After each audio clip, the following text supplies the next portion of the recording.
বেগুনতলায় হাট বসবে এই প্রবাদটিকে যেন বৃদ্ধাঙ্গুলি দেখালো তালার মাঝিয়ারা গ্রামের এক বিরল বেগুন গাছ। স্থানীয় কৃষক জয়নুদ্দিন সর্দারের লাগানো ছোট্ট বেগুন গাছটি এখন দাঁড়িয়ে আছে 10 থেকে 12 ফুট উঁচু হয়ে। গাছটি জুড়ে থোকায় থোকায় ঝুলছে তাজা বেগুন। সাধারণত মানুষ দাঁড়িয়ে বা নিচু হয়ে বেগুন তোলে, কিন্তু এই গাছ থেকে বেগুন তুলতে হচ্ছে লগি ব্যবহার করে। শামীম খান, স্টাফ রিপোর্টারের তথ্যচিত্রে দেখুন বিস্তারিত। সাতক্ষীরার তালা উপজেলার মাঝিয়ারা গ্রামের রাস্তার ধারে দাঁড়িয়ে থাকা এই গাছটি এখন আশ্চর্যের নিদর্শন। সাধারণত বেগুন গাছ 1.5-2 ফুটের বেশি উঁচু হয় না, কিন্তু জয়নুদ্দিনের যত্নে বেড়ে ওঠা এই গাছ যেন সব নিয়ম ভেঙে দিয়েছে।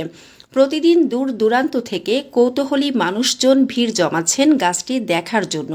কেউ ছবি তুলছেন, কেউ ভিডিও করে সামাজিক মাধ্যমে ছড়িয়ে দিচ্ছেন এই বিরল দৃশ্য। কৃষক জয়নুদ্দিন সর্দার বলেন, আমি নিয়মিত গাছটি পরিচর্যা করি, তবে এত উঁচুতে গাছটি বেড়ে উঠবে তা কল্পনাও করিনি। এখন গ্রাম ও শহর থেকে সবাই এটি দেখতে আসে। তিনি আরও বলেন, প্রবাদে যেমন আছে বেগুনতলায় হাট বসবে, মাঝিয়ারার এই গাছ ঘিরেও তেমনি ছোটখাটো হাটের পরিবেশ সৃষ্টি হয়েছে। এই বেগুন গাছটা আমি আজকে এই 1 বছরের বেশি হতে চলিছে লাগাইছি। এখন এই গাছে ফল ধরেছে।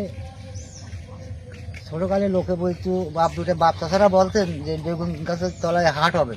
এখন এই গাছ হয়েছে, ফসল হয়েছে, সারা দেশের থেকে লোক আসছে, বিভিন্ন জায়গা থেকে লোক আসছে আমার এই গাছ দেখতে। বহুদূর থেকে লোক আজকে সকালবেলায় যশোরের থেকে আইছে 2 গাড়ি, যশোরের থেকে, শ্যামনগরের থেকে, আকাশনীর থেকে, সাতক্ষীরার থেকে।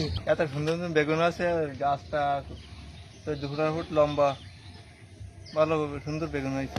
এই এত আগে কখন দেখিনি এত লম্বা লম্বা গাছ।